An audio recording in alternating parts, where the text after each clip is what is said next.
দি Dhansiri BD limited time check.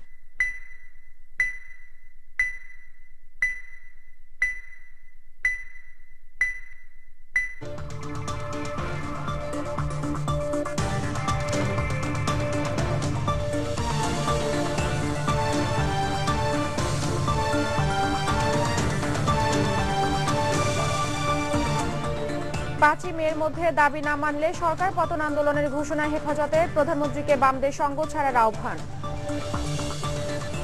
সারা দেশে অস্থিরতা সৃষ্টি করছে হেফাজত, বললেন টুকু। জাতিকে 1500 বছর পেছনে নেয়ার চেষ্টা চলছে, মন্তব্য দীপু মনির। যুদ্ধাপরাধীদের বাঁচাতে বিরোধী দলের কর্মসূচি, অভিযোগ প্রধানমন্ত্রীর। পরীক্ষার সময় হরতাল না দেওয়ার আহ্বান। এবং সময় থাকতে তত্ত্বাবধায়ক ব্যবস্থা পুনর্বহালের দাবি এম কে আনোয়ারের। বিএনপি বিকারগ্রস্ত দল, বললেন হানিফ।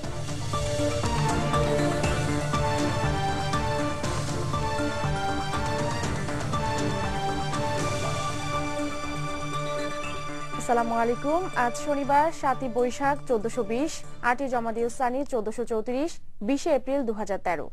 দিগন্তের সকালের সংবাদে স্বাগত জানাচ্ছি আমি সানজিদা স্বর্ণা। শুনছিলেন আকিস সিমেন্ট সংবাদ শিরোনাম, এবারে বিস্তারিত। 6 এপ্রিল হলুদ কার্ড দেখানো হয়েছিল দাবি করে হেফাজত ইসলামের নেতারা বলেন, 5ই মের মধ্যে দাবি না মানলে ঢাকা অচলের মাধ্যমে পরবর্তী কার্ড দেখিয়ে সরকার পতনের আন্দোলনে যাবেন তারা। সেই সাথে আমার দেশ সম্পাদককে মুক্তি দেয়া না হলে দুর্বার আন্দোলন গড়ে তোলারও হুমকি দেন তারা। ফরিদপুরে মহাসমাবেশে এসব কথা বলেন হেফাজত নেতারা। সামির আহমেদের তোলা ছবিতে মাইনুল ইসলাম শোভন জানাচ্ছেন বিস্তারিত, সাথে ছিলেন রেশাদুল হাকিম। ইসলাম অবমাননাকারীদের শাস্তি ও 13 দফা বাস্তবায়নের দাবিতে এ মহাসমাবেশে ফরিদপুর এবং এর পার্শ্ববর্তী এলাকা থেকে আগত জনতার ঢল নামে শেষ বিকেলে। ফরিদপুরের এ সমাবেশে বক্তারা অভিযোগ করেন, সরকার পরিকল্পিতভাবে ইসলাম এবং ইসলামের অনুসারীদের উপর নির্যাতন চালাচ্ছে। 13 দফা দাবি সংবিধানের সাথে সাংঘর্ষিক হলে সংবিধান সংশোধনের আহ্বান জানান হেফাজত নেতারা। অন্যথা সরকার পতনের আন্দোলনের হুঁশিয়ারি দেন তারা।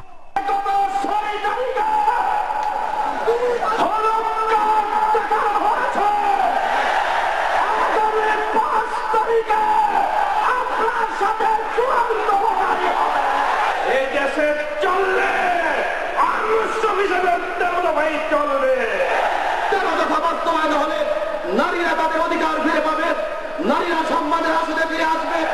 5 তারিখের আগে যদি 13 দফা দাবি মানে না হয়, তাহলে বাংলার মাটিতে তোমার সরকার থাকতে পারবে না। বক্তারা অভিযোগ করেন, নির্যাতিত মানুষের পক্ষে কথা বলার কারণে মাহমুদুর রহমানকে গ্রেপ্তার করা হয়েছে। অবিলম্বে তার মুক্তি দাবি করেন হেফাজত নেতারা।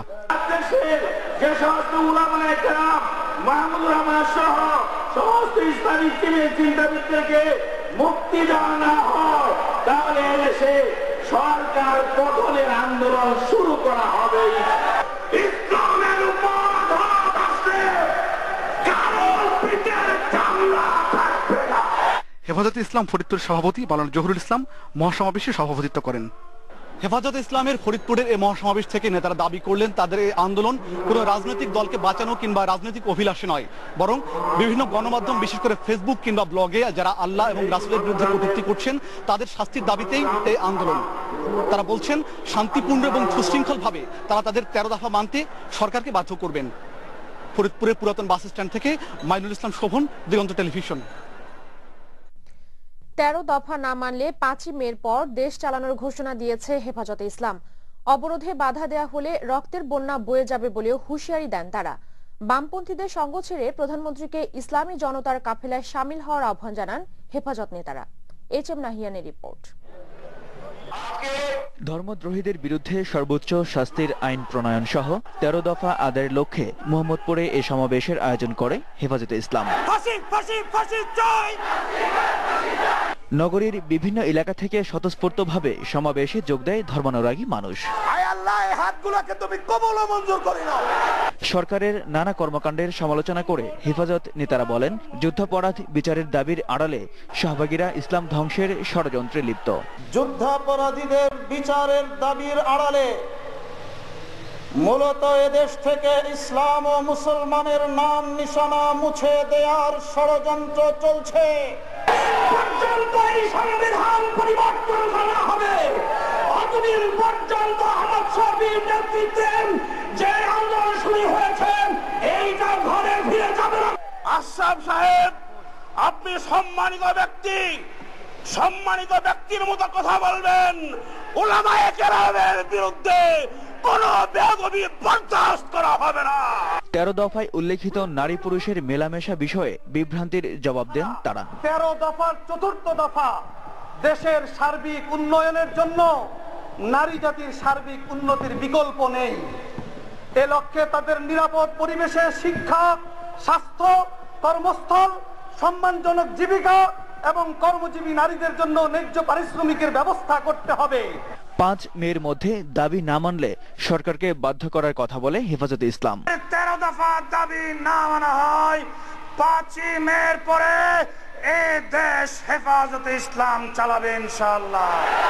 নাস্তিক মুরতাদদের শাস্তির ব্যবস্থা করে এদেশের তৌহিদি জনতার মনের আগুনকে নিভাবে। ক্ষমতায় টিকে থাকতে তৌহিদি জনতার কাফেলায় প্রধানমন্ত্রীকে শামিল হওয়ার আহ্বান জানানো হয় সমাবেশ থেকে। ভবিষ্যতে আপনি যদি মান ইজ্জত নিয়ে থাকতে চান, রামপন্থী এবং বামপন্থীদের খপ্পর থেকে বেরিয়ে আসুন। HM নাহিয়ান, দিগন্ত টেলিভিশন, ঢাকা। বিএনপি জামাতের মতো হেফাজতে ইসলাম সারা দেশে অস্থিরতা সৃষ্টি করছে। বাগেরহাটে এক অনুষ্ঠানে একথা বলেছেন স্বরাষ্ট্র প্রতিমন্ত্রী শামসুল হক টুকু। এদিকে চাঁদপুরে পররাষ্ট্রমন্ত্রী ডাক্তার দীপুমণি বলেন, একটি মহল দেশকে 1500 বছর পেছনে ঠেলে দেওয়ার অপচেষ্টা করছে। প্রতিনিধিদের পাঠানো তথ্য ছবি নিয়ে আরো জানাচ্ছেন ইলিয়াস হোসেন। শুক্রবার বাগেরহাটের স্বাধীনতা উদ্যানে সন্ত্রাস, দুর্নীতি ও জঙ্গিবাদ প্রতিরোধে আলেম সমাজের ভূমিকা বিষয়ে এক সম্মেলনে স্বরাষ্ট্র প্রতিমন্ত্রী অ্যাডভোকেট শামসুল হক টুকু বলেন, ইসলামের নামে হেফাজতে ইসলাম অস্থিরতা সৃষ্টি করছে।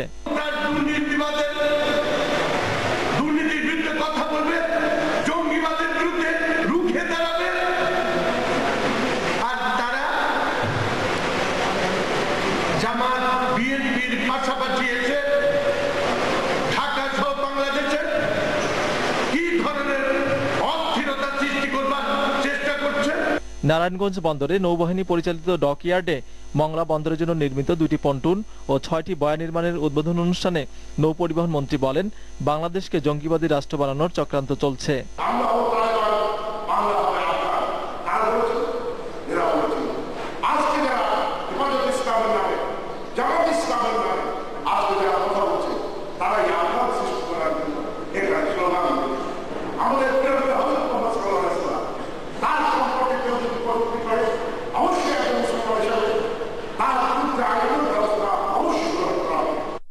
এদিকে চাঁদপুরে এক অনুষ্ঠানে পররাষ্ট্রমন্ত্রী বলেন, জাতিকে পেছনে নেয়ার অপচেষ্টায় একটি মহল ধর্মকে নিয়ে খেলায় মেতে উঠেছে। ইসলাম ধর্ম শান্তির ধর্ম এবং সেই ধর্মকে নিয়ে কেউ কেউ যে ভিন্ন খেলায় মেতেছে, আবার আমাদেরকে প্রায় 1500 বছর আগে কেন তারও বেশি আগে নিয়ে যাবার চেষ্টা করছে। সেই অপচেষ্টাকে রুখে দাঁড়াতে হবে। ধর্মের নামে রাজনৈতিক ফায়দা না নিতে বিরোধী দলের প্রতি আহ্বান জানান তিনি। ধর্মকে নিয়ে ধর্মের অপব্যাখ্যা দিয়ে, ধর্মের অপব্যবহার করে আপনারা কোনো রাজনৈতিক ফায়দা লোটার চেষ্টা করবেন না। ইলিয়াস হোসেন, দিগন্ত নিউজ ডেস্ক। যুদ্ধাপরাধীদের বাঁচাতে বিএনপি কর্মসূচি দিচ্ছে বলে মন্তব্য করে বিরোধী দলীয় নেত্রীকে হরতাল না দেওয়ার আহ্বান জানিয়েছেন প্রধানমন্ত্রী শেখ হাসিনা। কৃষক লীগের 41তম প্রতিষ্ঠা বার্ষিকী উপলক্ষে নেতাকর্মীরা প্রধানমন্ত্রীর সাথে দেখা করতে গেলে এ আহ্বান জানান তিনি। এই সময় প্রধানমন্ত্রী বিরোধী দলের সমালোচনা করে বলেন, আওয়ামী লীগ জনগণের ভাগ্য পরিবর্তন করতে ক্ষমতায় আসে, একটি মহল দেশের বিরুদ্ধে চক্রান্ত করছে দাবি করে সবাইকে ঐক্যবদ্ধ থাকার আহ্বান জানান প্রধানমন্ত্রী। আমরা যখনই সরকার এসেছি আমরা এই লক্ষ্য নিয়ে কাজ করেছি, কারণ আমরা এখানে সরকার গঠন করে নিজেরা ব্যবসা করতে আসি নাই বা নিজেদের ভাগ্য করতে আসি নাই। আমরা এসেছি জনগণের ভাগ্য করতে, সাধারণ মানুষের ভাগ্য করতে, কৃষক শ্রমিক মেহনতি মানুষের ভাগ্য পরিবর্তন করে উন্নত করতে, সেটাই আমাদের লক্ষ্য। ফটিকছড়ি ও সাতক্ষীরার ঘটনা পুনরাবৃত্তি না চাইলে নির্দলীয় তত্ত্বাবধায়ক সরকার ব্যবস্থা পুনর্বহালের জন্য সরকারের প্রতি আহ্বান জানিয়েছেন বিএনপি নেতা এম.কে. আনোয়ার। প্রধানমন্ত্রীর একগুমির কারণে দেশে খুন, গুম, লুটপাট চলছে বলে মন্তব্য করেছেন বিএনপি নেতা শাহ মোয়াজ্জেম হোসেন। পৃথক দুটি অনুষ্ঠানে এসব কথা বলেন তারা। নুরি আলমকে সাথে নিয়ে রিপোর্ট করছেন শিবলি চৌধুরী কায়েস। মাহমুদুর রহমান সহ বিএনপির শীর্ষ নেতাদের মুক্তির দাবিতে জাতীয় প্রেস ক্লাবে মানববন্ধন করা হয় বিভিন্ন সংগঠনের ব্যানারে। এর একটিতে অংশ নেন বিএনপি নেতা MK আনোয়ার। কথা বলেন দেশের বর্তমান পরিস্থিতি নিয়ে। ফটিকছড়ির ঘটনায়, সাতক্ষীরার ঘটনায়, বগুড়ার ঘটনায়, পাবনার ঘটনায় যাতে আর পুনরাবৃত্তি না হয় তার জন্য যেটি প্রয়োজন জনগণের দাবি মাথা পেতে মেনে নিয়ে জনগণের ইচ্ছামতো নির্দলীয় তত্ত্বাবধায়ক সরকারের অধীনে নির্বাচন দিন।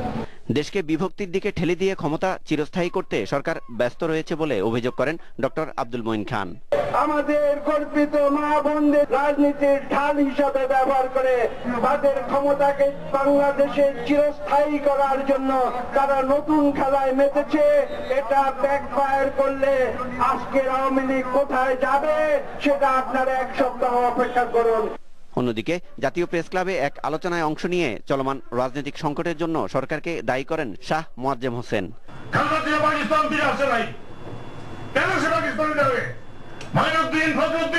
অনেক চেষ্টা করেছে, তাকে পাঠাতে পারে না বিদেশে, কিন্তু আপনি কোথায় ছিলেন? কার কোথায়, কোন লোকদের কোথায় আপনি এখানে চলাফেরা করেন এবং কাদের জন্য আপনি এই শহরের মুখে কতগুলো নাস্তিককে আপনি ছেড়ে দিয়েছেন? এবার ইলেকশনটা দিয়ে দেখেন কেন দেয় না, সমস্যাটার সমাধান কেন হয় না? এইখানে হয় না। গুম যে করেছেন, খুন যে করেছেন, নিখোঁজ হয়ে গেছে বাংলাদেশের ইতিহাসের রাজনীতির মধ্যে এই শব্দগুলো আগে ছিল না। এছাড়া একদলীয় নির্বাচনের মাধ্যমে সরকার ফের ক্ষমতায় আসার ষড়যন্ত্র করছে বলে অভিযোগ করেন বিএনপি নেতা ব্যারিস্টার রফিকুল ইসলাম মিয়া। আমরা সুস্পষ্টভাবে বলতে চাই, হাসিনা সেই স্বাদ, সেই স্বপ্ন ইনশাআল্লাহ বাংলাদেশের মাটিতে বিএনপিকে বাদ দিয়ে নির্বাচন হবে না। শিবলি চৌধুরী কায়েস, দিগন্ত টেলিভিশন, ঢাকা। এদিকে বিরোধী দলের নেতাদের সন্ত্রাসী তালিকায় নাম লেখাতে পরামর্শ দিলেন আওয়ামী লীগ নেতা মাহবুবুল আলম হানিফ।